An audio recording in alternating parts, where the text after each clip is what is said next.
your question, though, about the question of whether the campaigns are taking advantage of this anxiety. Certainly, We've just it's got about. true I just have to jump into. We've got about 30 seconds for that answer. So, but go ahead. Yeah, the campaigns certainly are threatening. If my opponent wins, things will be bad. That's drawing on anxiety. But what political psychologists have shown for decades now is that research, when people are feeling anxious, they actually want to learn more about politics and the state of the country, and that's been a good thing for the democracy. Well, John Krosnick, lab director at Stanford's Political Psychology Research Group. Thank you so much, Professor Krosnick. My pleasure. Thank you. And Professor Rita Walker, a professor of psychology at Wayne State University, co-author of Calm in the Chaos, and author of The Unapologetic Guide to Black Mental Health. It's a great pleasure to have you on, Professor Walker. Thank you so much. Thank you. It's been great being here with you. I'm Meghna Chakrabarty. This is On Point.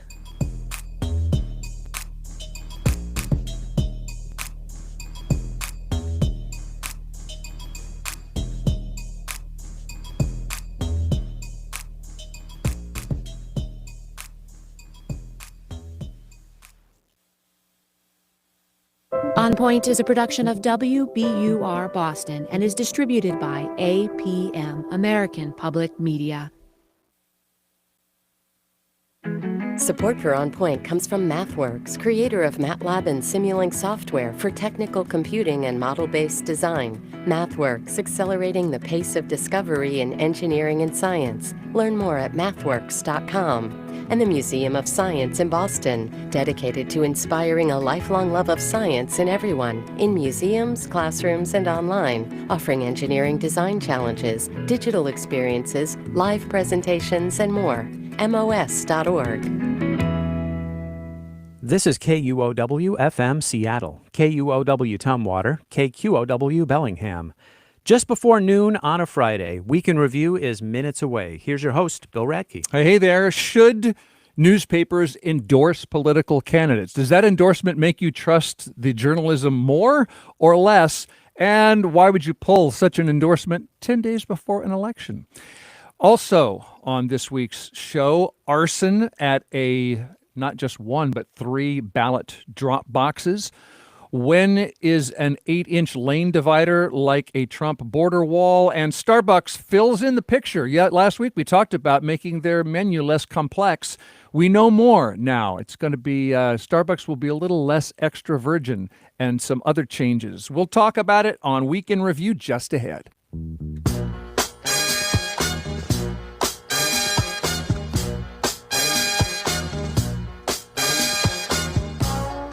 Light rain around Seattle this morning, 50 degrees now, expected high today, 52, and there will be more rain. Showers at times today and through the weekend.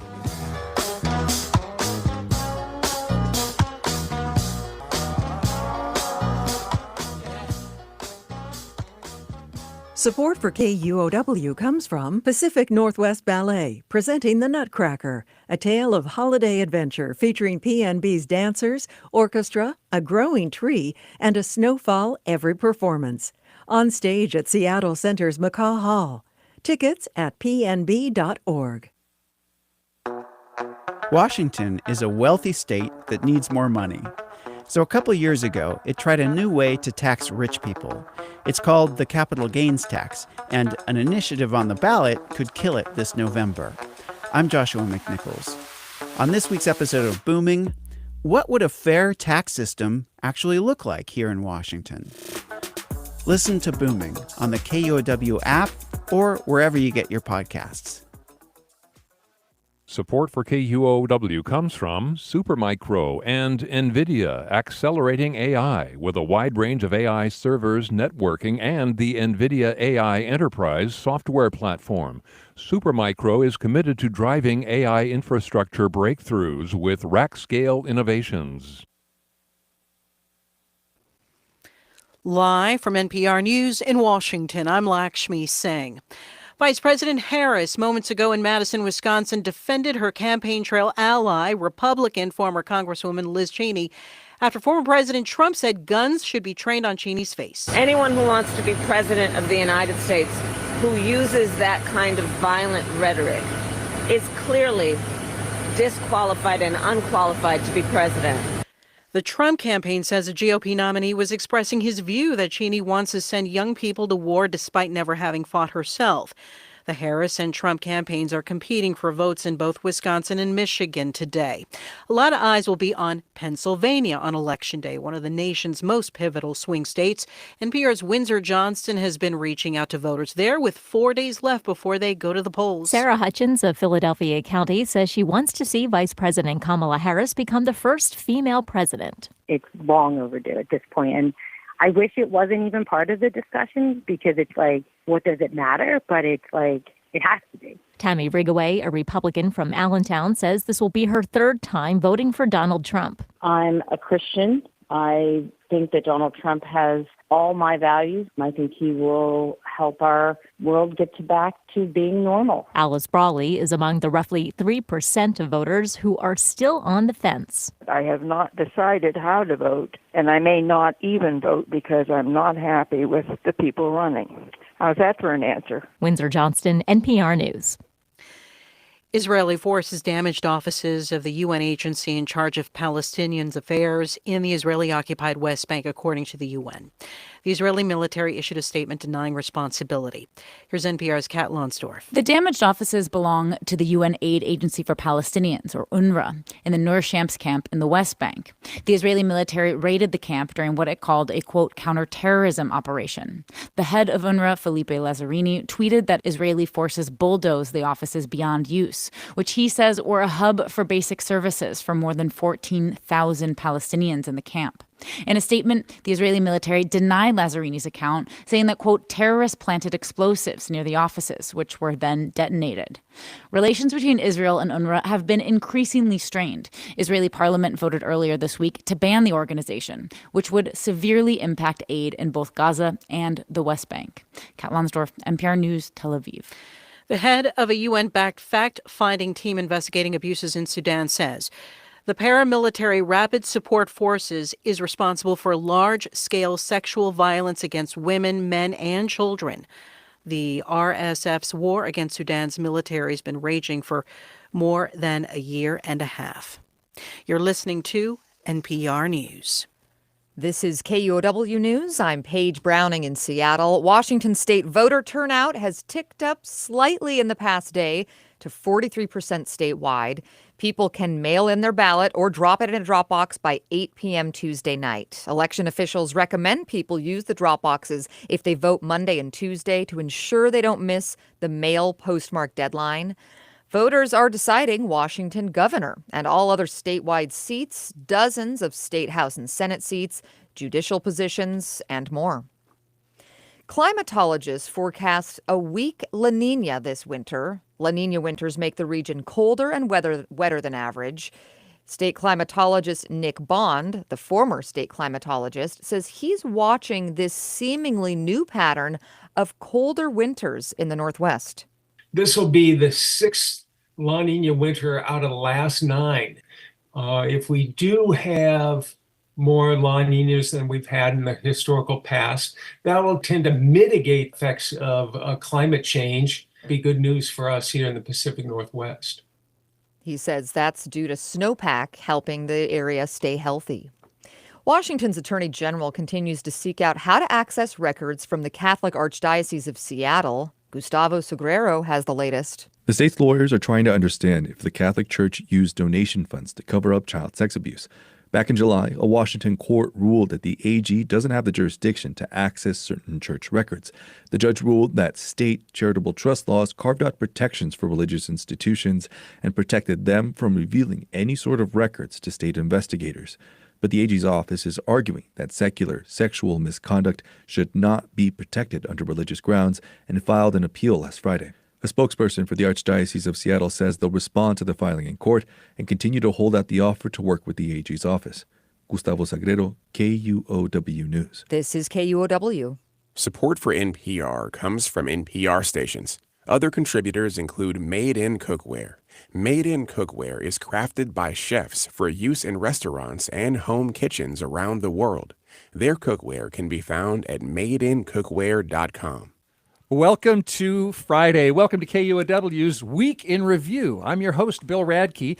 If you're on YouTube, then you already know that you can see us there. You probably searched KUOW and found that we're live streaming the show. Hi, I'm waving. My guests are here too. There are four of us sitting in this room. We have the editor of The Needling, Lex Vaughan. What's the line? The Needling is Seattle's only real fake news. Only real fake news. Also with us, the founder and president of Gamoran Legal Consulting, Saul Gamoran. Nice to see you. Hi, Bill. And are you no longer associated with the Nikki Haley campaign, but you ran the state campaign, right? I did, and she's still in my heart. Still in your heart. And Seattle Times investigative editor Jonathan Martin is here. Hello, Jonathan. Hey, Bill. This week, Jonathan, your newspaper said, quote, hell yes, endorsing Kamala Harris for president, or reiterating its endorsement. The Seattle Times endorsing Harris is not really news or surprising, except Seattle's maybe our best known ex-resident, ex-CEO Jeff Bezos, who owns the Washington Post, blocked his paper's endorsement of Harris 10 days before the election. And Jonathan, your publisher called that decision unfathomable. Well, one of the cardinal rules of endorsements is the endorsement shouldn't be the news. And I think the Washington Post, by rolling this out at what appears to be at the last minute, same with the LA Times also didn't tell people it was going to not endorse this year. In both those cases, it made it appear as if they were being overtly political on behalf of Trump. So I worked in the editorial board and wrote a fair number of endorsements, and I know that the editorial boards take that role very seriously. It's a civic duty kind of thing, if that sounds a little bit, Pollyannish or something, but it's true. I would also say that what the editorial board does is, also tries to kind of position itself in a media market. And the Seattle Times knows that it's kind of, the editorial board of Seattle Times is, kind of center. I think probably center left. But I would also say very clearly there is a firewall that separates what the reporters and the news side do and what the opinions folks do. I've worked on both sides of that wall, and I've seen very clearly how the staff in the newsroom roll their eyes at the implication that the editorial board is influencing their coverage. And that was part of Bezos' defense of his decision, was saying that we want to be independent. We want to let our readers know that we're independent, and they trust journalism. He says, number one, voters don't pay attention to endorsements, he claimed. And number two, it creates the perception of bias. I would say that on point number one, the most read page in the Seattle Times for about the past 2 weeks had been the editorial endorsement page. Endorsements are particularly useful at down ballot races. I don't think very many voters in America need a newspaper in Seattle to tell them which way to vote. A lot of information out there about these two candidates. But there's very useful for you go down, your municipal court judge. Well, who's really the best person there?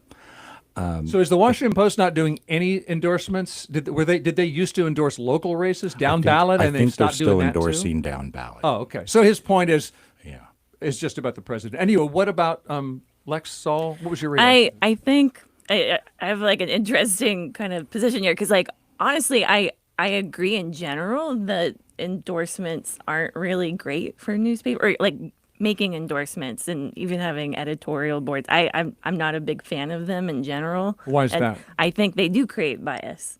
That whether it influences the newsroom or not, I don't think the general public sees a difference between the newsroom and the editorial.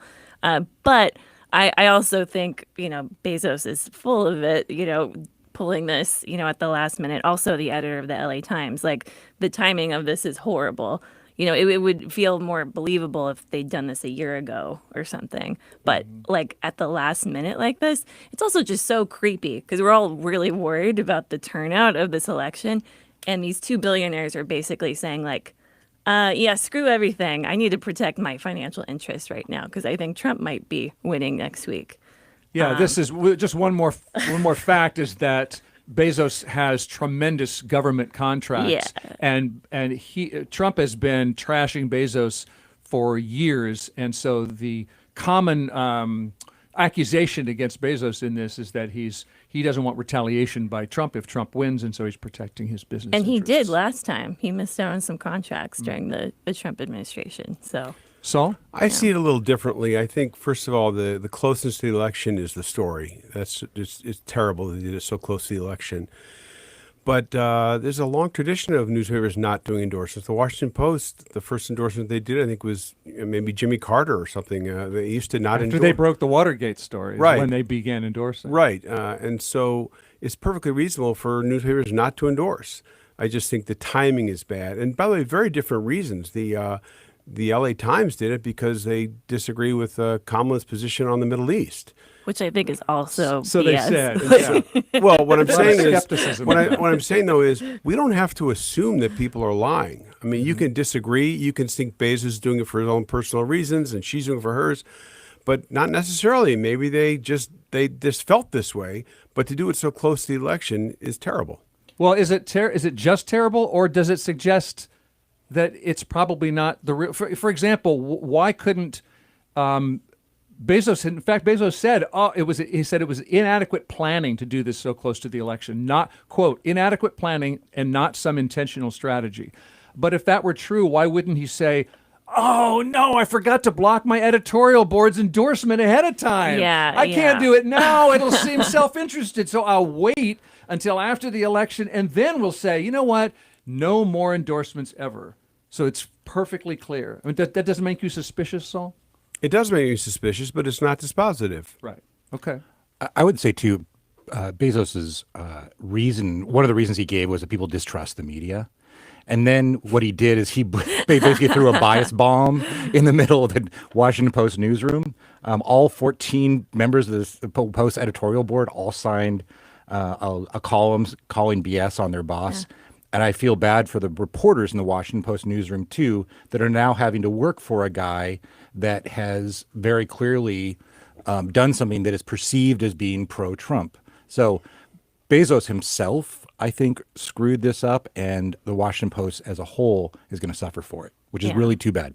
I feel really bad for the reporters, too, because, I mean, part of why I don't like endorsements in editorial departments is, like, usually all of the hardworking reporters get thrown under the bus for whatever, that board or the owner decides to do.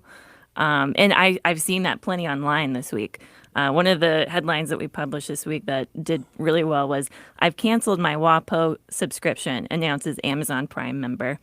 There are a bunch of people who are really sticking it to the Washington Post and not doing anything with their Prime membership because they see the newspaper as the problem. Even though all of the reporting says this is Bezos overreaching as the owner of this newspaper, people are like really relishing and sticking it to a bunch of people in that newsroom who had no part in this awful decision. And the argument there is that you are making it harder to do journalism. You're giving the Washington Post less resources to do good journalism. And canceled 250,000 cancellations. 10% of their subscription And it's base. not going to hurt Bezos a bit. It's just going to mean a lot less funding for journalism, which is really a sad thing. That's I got to say, too, that, with the Seattle Times deciding to go in the opposite direction, it's one of the, whether I'm not making a value judgment on the what they endorsed and how they, but it's different having a local owner, a family ownership. It's very different. I think the Gannett chain also is not doing as many endorsements. There's corporately owned papers endorsements also hit differently. Having a fifth generation of the Seattle Times in the middle of the newsroom and making these decisions, I think might strike the community different as well. Well, it also could be different if the owner of the Seattle Times had billions of dollars at stake in federal contracts. True. We really don't know. Yeah. What would you have done if the Seattle Times had done the same thing, Jonathan? Would you have, some reporters quit, and some editorial board members resigned that post. I worked there, and I can say this now because I'm leaving the paper. I worked there when the editorial board actually took out ads. I was there too. The publisher took out ads on behalf of Rob McKenna in the governor's race. The Seattle Times became the single largest independent expenditure on behalf of Rob McKenna. The reporters rebelled, to put it lightly, newsroom-wide petition to the publisher, lots of blowback, and it was not because I honestly think it was not because of who they endorsed, but the perception that the paper itself becoming a political donor and political actor really diminished the ability of the reporters to be seen as fair in covering the McKenna and Inslee campaigns. So the reporters wanted the Seattle Times to run 0 paid ads from any candidate?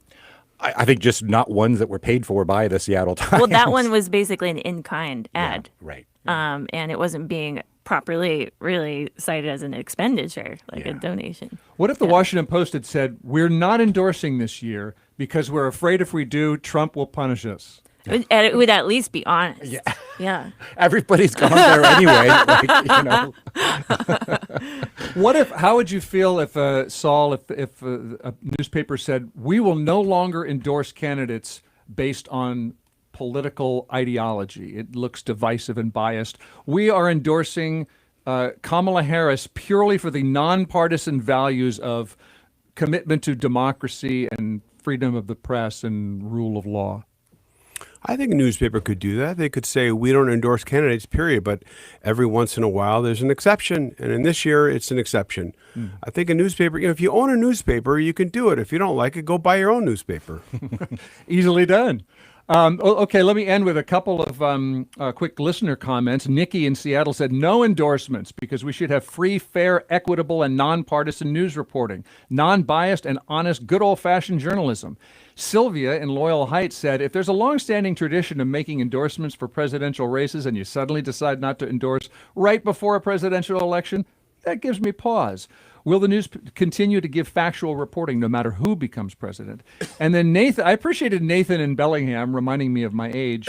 Nathan says, I think the only one endorsements matter to are journalists and people over 60 who still read the newspaper that much, because in my very politically aware family, the only ones talking about this are my parents and grandparents.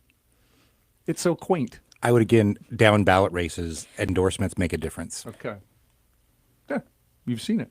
By the way, if you want to let us know what you think, we have a KUOW listener feedback club. Just go to KUOW.org/feedback and join us. Okay, before we take a break, since we're talking about influencing elections, somebody set incendiary devices next to 3 ballot drop boxes in Vancouver, Washington, and Portland, causing fires that damaged hundreds of ballots, destroyed an unknown number. Police say they suspect an unidentified man with a wealth of experience in metal fabrication and welding. Lex, what should we take away from this incident? I think there's somebody who's trying to make voters feel like, or set the stage for making voting, mail-in voting, seem like a not good idea, even though I think it's really caught on in more states in recent years and it's really improved voting accessibility. Whoever it was, I think they were trying to shake people's faith in voting. I think fortunately it's done the opposite.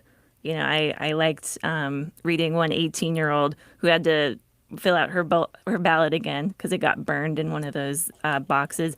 She said it actually just reminded her how valuable her vote is, that someone would go that far out of their way to try to make sure that she's not heard. So I think it's actually just going to embolden people to realize your one vote does count because somebody went that far out of their way to commit a crime to try to make your voice not heard. One other clue in this, obviously a lingering question, is why it was a ballot drop box in a predominantly blue area of Vancouver. So presumably it was a lot of Democratic ballots. I know in covering this, newsrooms were wrestling with the question of a message that was left on top of the bomb, Free Gaza. Oh, yeah. And the question for the editors and reporters covering it was, okay, is this a leftist activist trying to make a point about Gaza, or is this a deepfake troll of somebody trying to make it seem like... And should you be repeating that in either case? I know. And so as a reporter. As a reporter, you repeat that, so then you throw it out there. It was interesting. The New York Times first reported that, and I'm not sure they put enough caveats around it. But I get worried. As Lex said, there's a lot more absentee ballots now. Washington went to all absentee ballots after the 2004 election. You mean all mail-in ballots? All mail-in ballots. Yeah, sorry. After the 2004 election, which was the closest governor's race we've ever had. I don't know if you remember this, Rossi v. Gregoire. Yes. It was like 20 years ago. Yeah, 20 years ago today. By the way, there's a great Seattle Times Magazine story on this. You should go back and read. It's a great read. And Rossi won at one point, and then it went to a recount after a bunch of ballots were found, and people were curing ballots after they were in the process. It went to a trial. So Rossi didn't win at one point. Well, he was yeah. Anyway, Chris Gregoire was named governor with a margin of 133 votes. Yeah. But the thing that was heartening to me, and going to Alexa's point about the trust in the process, is after that there was all these reforms that happened. There was more of a centralized voter roll. As a reporter, I did investigative work looking at all the felon voters. I even found dead voters, so quote dead voters. Mostly they were widowers voting for somebody who just died. And it is we just had a stress test of the integrity of our election system in the recount of the lands commissioner race in the primary. And I think Brendan's story said that out of 1.8 million cast, they found a discrepancy after a hand recount of 10 ballots, which is wow. you think about there's always going to be human error. Yeah. But anyway, read the story. But I think that the integrity of our system has been through tests before. There's been efforts to reform it, and given what we've seen, those efforts result in clean and fair elections.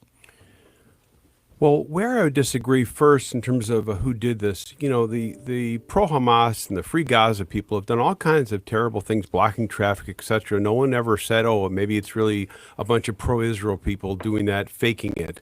But now that they burned ballot boxes, we think, well, maybe it's not them. So, well, it's a little easier to put two words on an incendiary device than to be protesting and demonstrating. Sure. Are you saying the fact that there's Free Gaza means, case closed? No, I'm not saying it's case closed, but I'm saying we shouldn't just automatically assume the opposite either.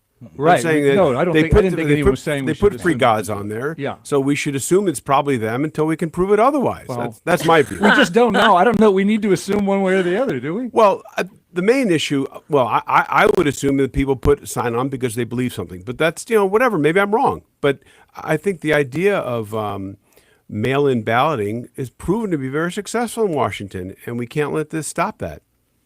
Yeah, the Republican state party chair response was, this is Jim Walsh, Washington needs to get back to in-person same-day voting. Our experiment with mail-in voting is not secure because of the broken chain of custody issues inherent. These arson attacks are proof of that. And you disagree. I respectfully disagree with him. I think that mail-in voting is a big success. In fact, our state, maybe more than any other state, has been very successful with mail-in voting. I only wish that we had in-person voting as well, because it's a great feeling to go and take your kid with you to the polling booth and vote. But you can vote in person at election centers, right? It's not much done. It's a very small percentage. Yeah, you can drop your ballot. No, there's no place. You can drop it in a box, but it's not like you go in and pull the curtain over and I see. like you used to do. Right. Okay. Yeah. All right. Any other reaction? I just want to say in response to that assessment of people who are advocates for ceasefire. This entire last year, they haven't been advocates for not voting. Some of them have voted uncommitted, but they've been very involved in the democratic process. They went to the convention and wanted to be heard. So these aren't people who are against voting and having their voice heard. So I personally think it's probably a setup by people who want to invalidate how well mail-in voting works. Well, we have theories and we don't know. The theories tend to say more about the theory holder than they do about the facts. Fair? So finally, Clark County is sending out replacement ballots, trying to find out whose ballot was damaged or destroyed. King County says they're going to pick up from ballot boxes more frequently. The Spokesman Review in Spokane reports a couple, 200 or 300 ballots that were supposed to go to voters in Whitman County are missing after being processed by the police or by the post office. So that's a mystery, but you can check your ballot's status at votewa.gov. I love that too. That we all have that security. If you just vote early enough, you get that little like, my vote's taken care of. It was counted. I do it. It's a good feeling. Yeah. Okay, let's pause there. It's already been quite a week, and we've got more to tell you about and assess for you on Week in Review. We will be right back.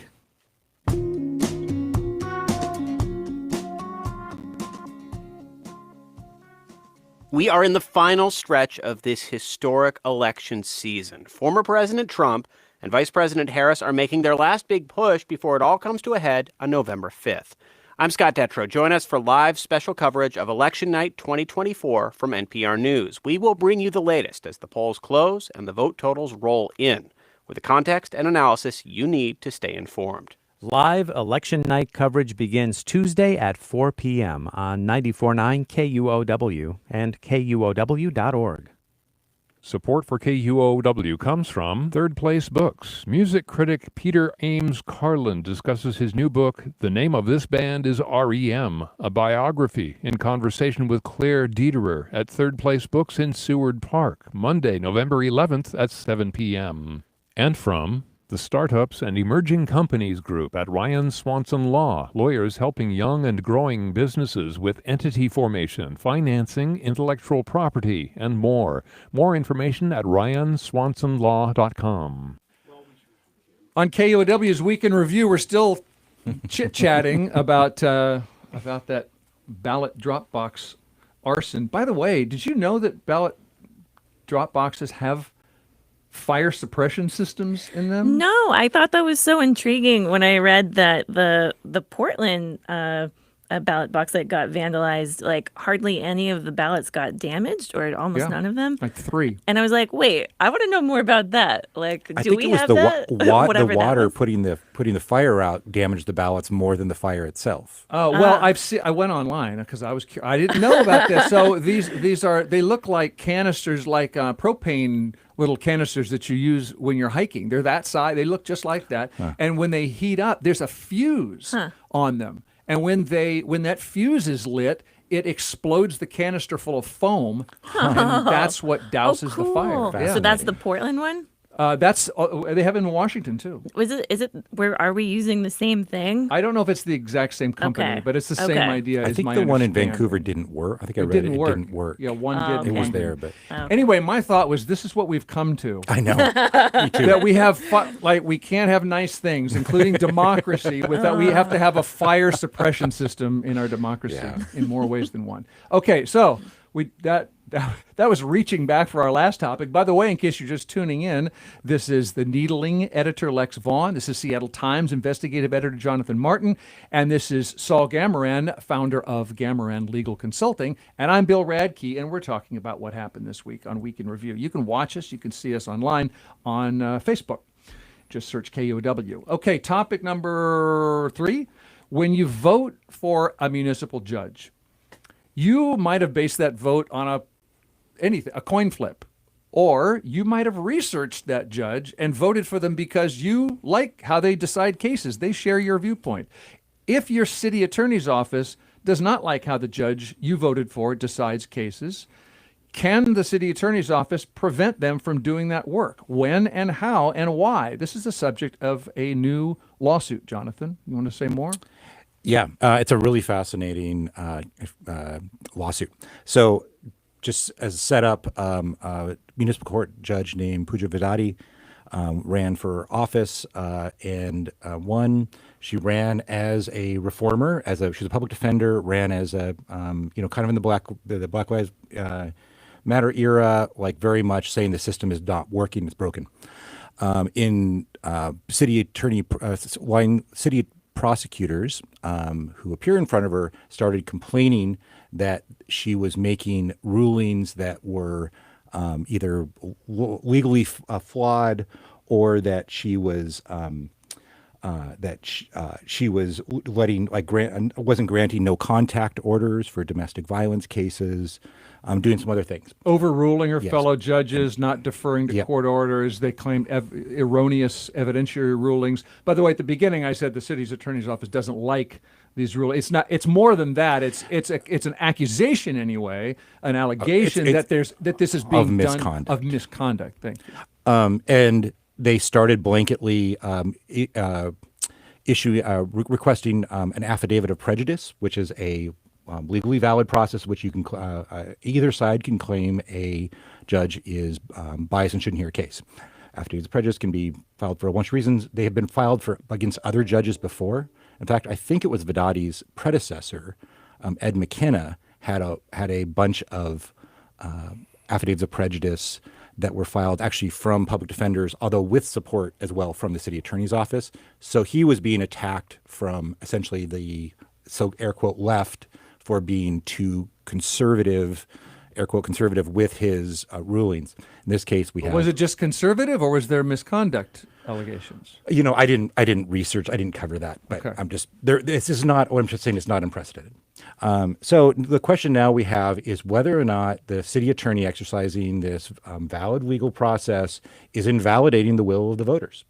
Did voters obviously voted her in, and now she's unable to essentially do her job. She's apparently been relegated to hearing traffic tickets and that kind of thing. Ordinarily, a judge in that role would be hearing like DUIs, DV cases, assaults, property theft, and that kind of thing. And is it fair to say that the city attorney's office wants more convictions, wants a harder line on misdemeanors than they think this judge is willing to? It's not just misconduct.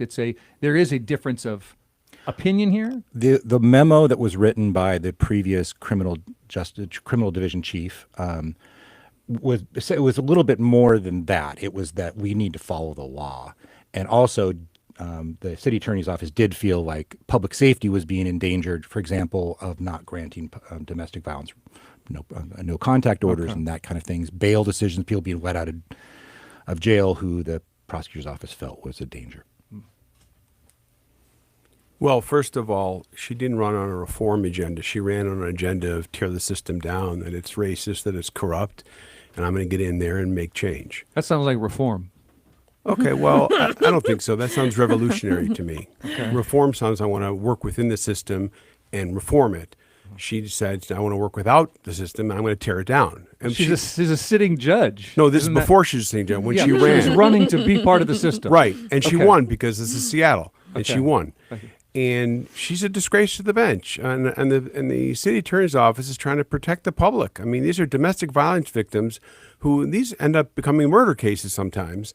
They're not granting no contact orders, or a no contact order has been violated and she won't find the violation, or she's doesn't believe the police. I mean, if a defense attorney believes that a judge just goes with whatever the police says and thinks poor people are criminals, whatever, they should affidavit them. And this is the right, and it's in our code, it's in the law to do this. And it is an exceptional situation. It's not normal. This doesn't happen very often. It's very rare. But in these rare circumstances where you have a judge who's really not just ideologically, but also factually gone off the rails, this is the only remedy. Again, these are allegations that the sitting judge denies. Fair to say, or at least overall. Yeah, and I'm not going to pretend I've reviewed every single case being talked about here, but I think overall this is a huge kind of politically petty thing to do, an overreach, overreaction of the city attorney's office. I mean, when we had our last election for city attorney, one of the main issues is that there's a huge backlog of cases in this office. And they're making it worse by taking a whole, judge off the bench, and for a really petty and political reason. I think often this kind of overreaction to someone wanting to do things a little bit differently and reform things, it gets. I think the language around it gets a little extreme when the reality is there are people like her who don't want to see punishment as the only tool to use in the courtroom. And for a lot of people, that's a radical notion. And I think that's sad that it's there's that much of a reaction to not seeing punishment as the only solution in all of these cases. And what about the fact that she worked within the system to the point where she got elected by the voters who have the democratic ability to unelect her next time? Well, voters didn't vote for her to disobey the law. This is not about punishment.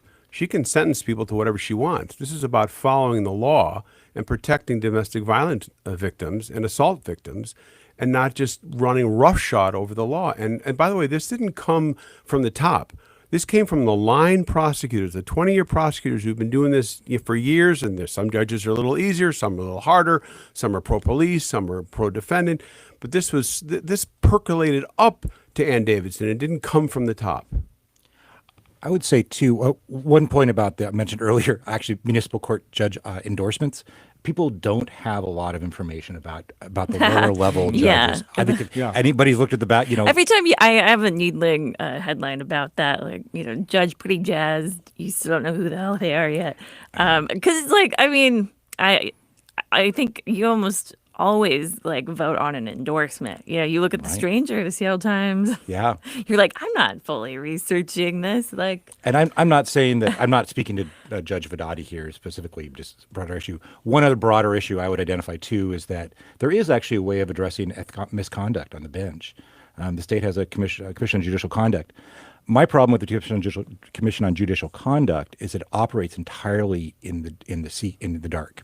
You really never know if there is an ethical issue with a judge until it's at the very, very, very end of a process, and even then, it would only if there's not been a stipulation or some kind of settlement behind the scenes settlement. So, if there was truly an issue going on with Judge Vadati's rulings, in a system I wish that was more transparent, we would know that there is an investigation underway by the Commission on Judicial Conduct that would have a public reporting and instead we get this very strange and very unfortunate. I agree with Saul. It's very unfortunate that this is happening because it disenfranchises voters. But if the Commission on Judicial Conduct is listening to this, please become more transparent.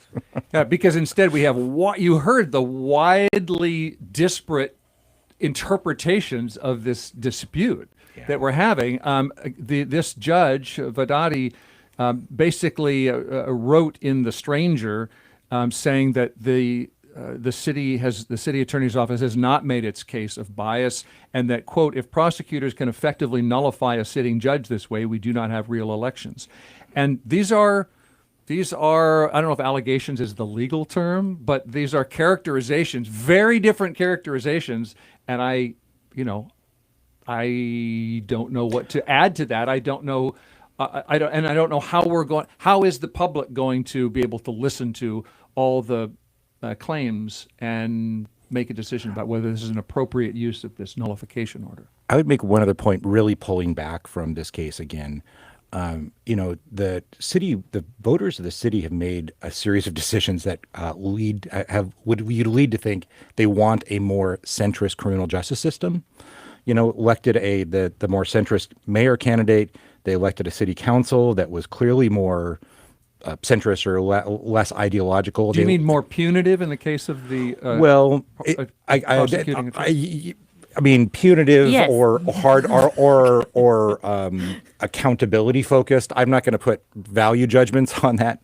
But the city attorney also, famously ran as a Republican before, and said we need to have a criminal justice system that is more accountable, that gives gives more consequences for crime. Mm-hmm. The city has very clearly made a series of elections, wanted a direction. I do think that this Judge Vadati's, the controversy of Judge Vadati's actions do kind of run counter to that political trend in the city. And I would be curious that the next time Judge Vadati is up for election, what would happen. Yeah. Can't we agree, though, that I guess I disagree with Lex that it's petty. Can't we agree that if these allegations are accurate, that she has no business handling criminal cases? Maybe they're wrong. Maybe they're non-proven, and maybe it's not true. But if it is true, there's nothing petty about what she's doing. She's endangering the public. I don't know how I can answer that. There's a difference between that is just endangering the public versus you don't have a right in our system to do that as a judge. And where the truth lies, that's about all I can say. I hope we will learn more. We have one more topic I want to address before we take a break here on KUOW's Week in Review. When is an 8-inch road divider like Trump's border wall? The South Seattle Emerald ran a story 3 years ago about a new concrete median in West Seattle that prevents drivers from making an illegal left turn into a preschool. Parents had gotten used to being able to turn left into this school, illegal but convenient, but potentially unsafe. And the median part of this was part of a road redesign with a new bus stop and bike lanes, which also took away parking spots. So overall, it's become harder to drop off your kid. And this is not just any school. It's the Refugee and Immigrant Family Center Bilingual Preschool. One educator told the Emerald about the new lane divider, 8-inch lane divider, quote, "In the eyes of our community that we serve, this doesn't make us safer. It's just one more barrier for these families to overcome. It just adds to the barriers they already face." The preschool asked the city to remove the lane divider, and so did a father of 2 students at the school. That dad was Rob Saka, pre-Seattle City Council. Now, Councilor Saka, this is in the past, or before joining the council, Saka sent emails on this subject to the city transportation department that the news site Publicola acquired, in which Saka said, quote, "The Trump administration sought to build an enormous wall on the southern border with Mexico, presumably to exclude certain individuals deemed undesirable, in the name of national security. As you can imagine, many refugee and immigrant members of our community have faced significant trauma during their perilous journeys, including by navigating divisive structures and barriers designed to exclude." He said the lane divider had re-traumatized community members. He called it triggering. Rob Saka, as I said, is now a city councilor, and his $2 million proposal to remove this barrier has made it into the amended city budget. Lex, is Saka out of line to make this budget request in this way? Yeah, I mean, I think it's ridiculous that he's comparing a traffic median, SDOT constructed to make that area safer for drivers, bus, public transit, cyclists. I trust that the engineers at SDOT put a lot of thought into why they constructed the road that way. And I mean, this budget that, Dan Strauss just put out this week sets aside, holds $2 million to take away the median. And I don't know, it seems like a great exaggeration to call an 8-inch median, 8-inch tall median a Trump border wall, just because you don't like that it's less convenient to get to a certain location. And we're talking about one location. I'm sure, this preschool does a lot of good work, but, there is a bigger picture, a way bigger picture. There's a rapid ride route there, that takes a lot of time and money to plan and establish. And a lot of people depend on that. So to dedicate $2 million when we have a huge budget hole, it was like, $260 million? And things we love, like the Seattle Channel, are on the chopping block. You're going to hold $2 million so that you can make one left turn more convenient. An illegal left turn, by the way. Yeah, it's insane. I can't believe I can't believe that Rob Saka doesn't see himself like how that is insane. And even Dan Strauss, when he brought this up at the council meeting this week, Dan Strauss made a point of saying, I have, spoken with you privately about my concerns, but you said this was your number one priority. This is Rob Saka's number one budget priority. Like, really? West Seattle doesn't have any other transit priorities? It just seems insane to me. Anyone else? Well, I'll just say that I agree 100% with Lex. I'd go a step further. This is a terrible misuse of public funds. It's not just an illegal left turn, it's an unsafe left turn. Yeah. And so, if they did take down this median and somebody got killed, I'm sure the city would be sued for changing the laws. It's absurd, and it's hopefully they'll get rid of it. All right, I'll be the contrarian. The political rhetoric at the wall. We're in silly season of political rhetoric. This isn't half. This was like 3 years ago, but you're right. That was part of silly season. Yeah, I mean, we're in silly season, the presidential. So anyway, Rob Saka clearly made it's a hyperbolic. So I'm just going to put that aside because of the season we're in. Two, this is budget dust. This is like $2 million out of the city transportation budget, especially at a time they're asking for $1.5 billion on the ballot on Tuesday. So I can't believe the transportation levy. Yeah, I can't believe this has become a thing. And it feels like it's a thing for two reasons. One is because urbanists have a great sway at city council on transportation policy. I'm a biker. I love the fact there's good bike lanes around the city, but I also, as a driver, I also see a bunch of really crazy transportation decisions. I drop my wife off downtown frequently on 4th Avenue.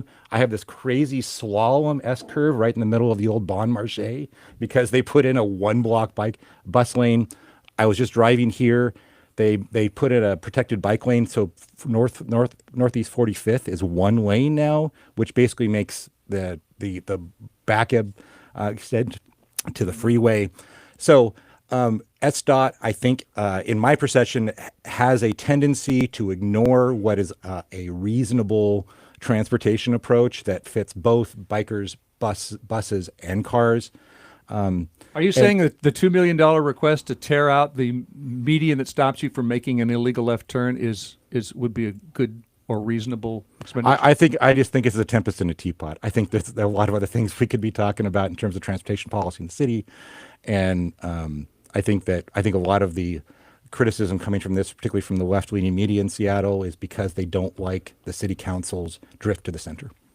I think it's worth saying, and this is a little bit of a callback to the endorsement thing, the impact of endorsements. When Rob Saka was running, every person who ran against him in the primary endorsed his opponent. And they had a lot of different political points of view and policy priorities.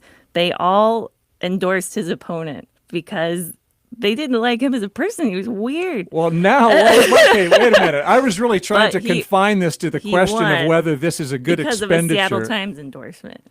I think. I'm just saying he got a Seattle Times endorsement. Endorsements matter. Yeah, I'm okay. Well, did we say everything about this $2 million expenditure? Well, I would just say that I don't agree about a tempest in the teapot. $2 million is real money. And also, what else is being wasted if they're doing this? So I think it's perfectly legitimate to say this is a bad thing.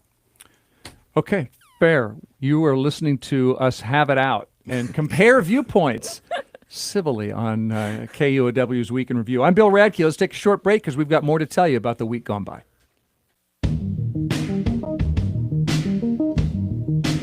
KUOW-FM Seattle, KUOW Tumwater, KQOW Bellingham.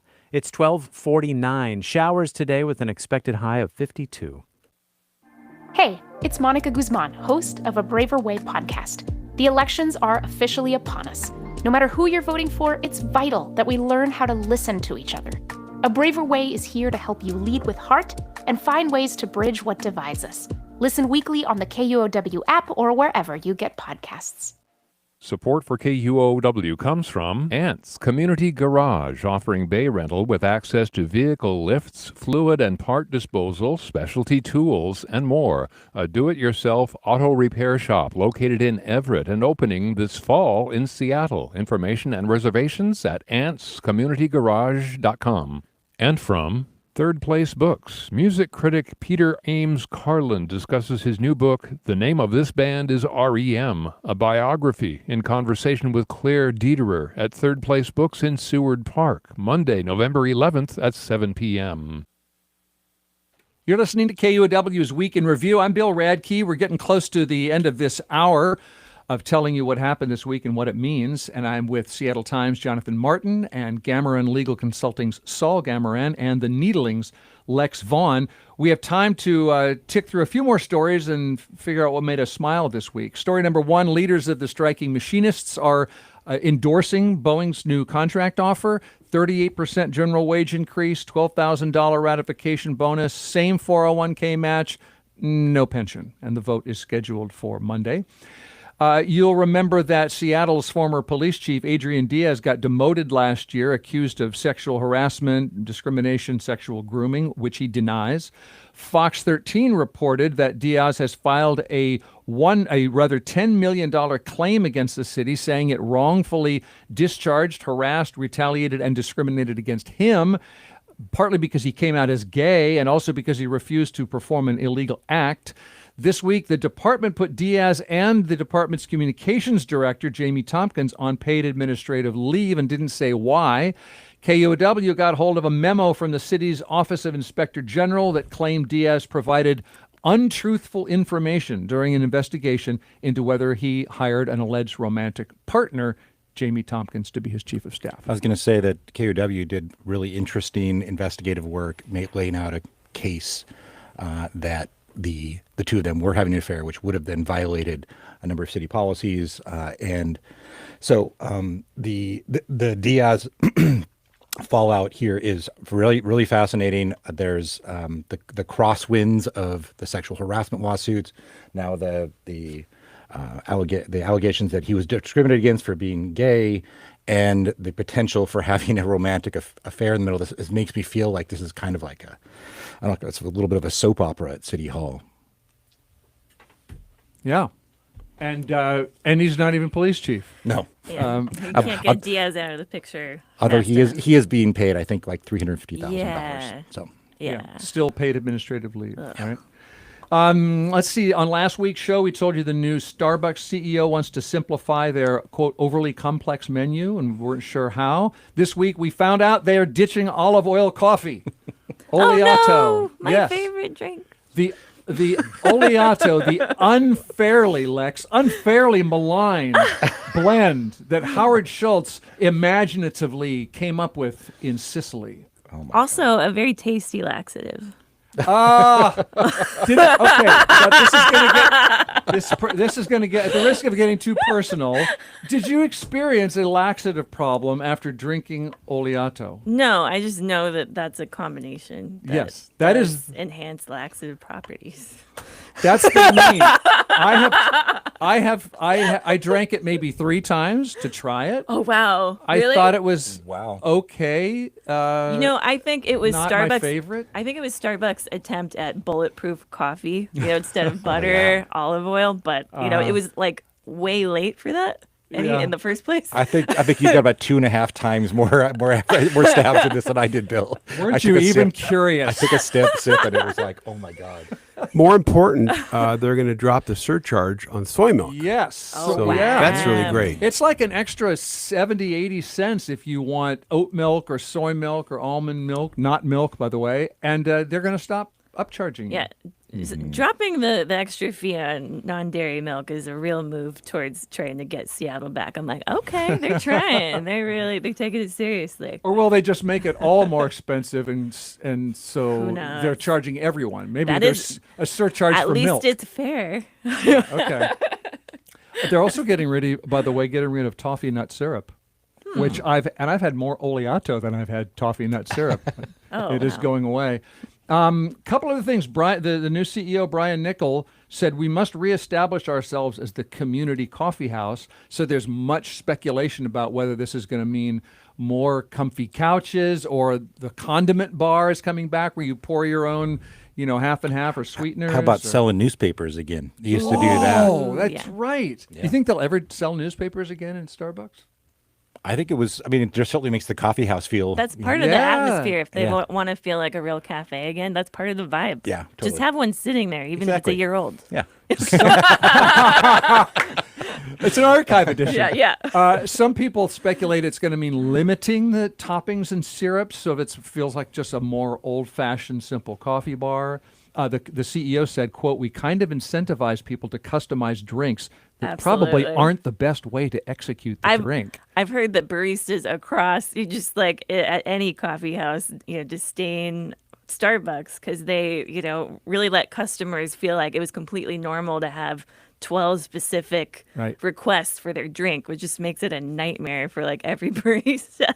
Right. Yeah. Well, and finally, my last, since we're talking about baristas, one of the speculations about what would make Starbucks more the community coffee house latte art.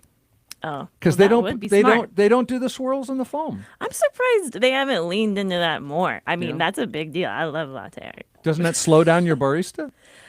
I mean, I don't want to advocate for this, but like, I mean, all these big corporations are big on like machines and streamlining. Like, there really isn't like a machine that can do something cute to the latte.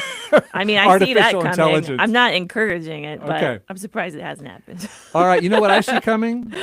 What? I see the end of the show coming. Yes, I'm sorry. What was there anything this week that made you smile? Well, speaking of lattes, I saw on social media that there's a cafe in Belltown, I think Black Arrows Coffee or something, that's serving lattes inside of literal pumpkins. And I have to have one. I Is haven't it a had the pumpkin time. spice latte inside a pumpkin shell? I would imagine so, but maybe it's any kind of latte. Wow. I know I gotta get down there. and get one. Don't get a jack-o'-lantern because it will dribble all over you. Yeah, I have not seen a social media post of anyone drinking it. You know, and I'm curious what that looks like in real life. Are they going to put the peppermint latte drinks inside an actual candy cane? That would be like a shot. Yeah, Yeah, like a yeah. Little shot. Anything else to smile about? Well, I think everyone should smile. The Yankees lost this week. They Yeah. blew the World Series. Yeah. They had a 5-0 lead. No team has ever blown a 5-0 lead in a clinching game, and thankfully the Yankees did. So Saul. that's a good thing. How funny you mentioned that. That was my smile because when the Mariners once again underperformed, fans were sad and mad. They were sad because we're missing out on the joy of the playoffs, mad because the owners didn't spend enough money on the best players. And look at how happy the New Yorkers are. Let's be honest. This game, this Yankee fifth inning meltdown will be remembered forever as one of the bleak World Series moments in the history Seattle of the Yankees. Schadenfreude. Listen to that joy. That's right. That's the sound of Schadenfreude. So yes, Saul, I agree with you on that. I felt better.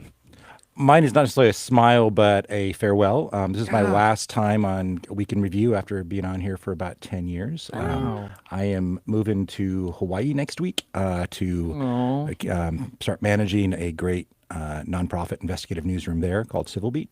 So I will be listening to this show in the future and wishing you all well and certainly watching the Seattle news from afar. And not making any endorsements. Correct, because nonprofit newsrooms cannot endorse.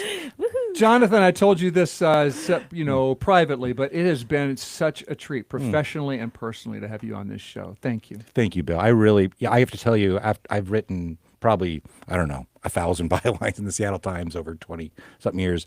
People talk to me about my appearances on Week in Review more than any of the articles I do. Yeah? You guys have a lot of reach and a lot of impact with readers or listeners. Thank you. And watchers on YouTube as well. That's Seattle Times investigative editor, I guess former investigative editor, Jonathan Martin.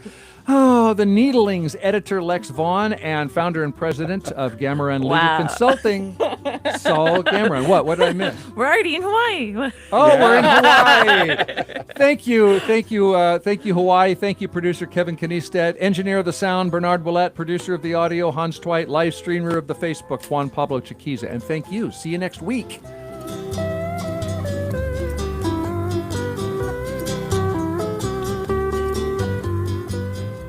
It's 1 o'clock. BBC NewsHour coming right up on KUOW FM Seattle, KUOW Tumwater, KQOW Bellingham.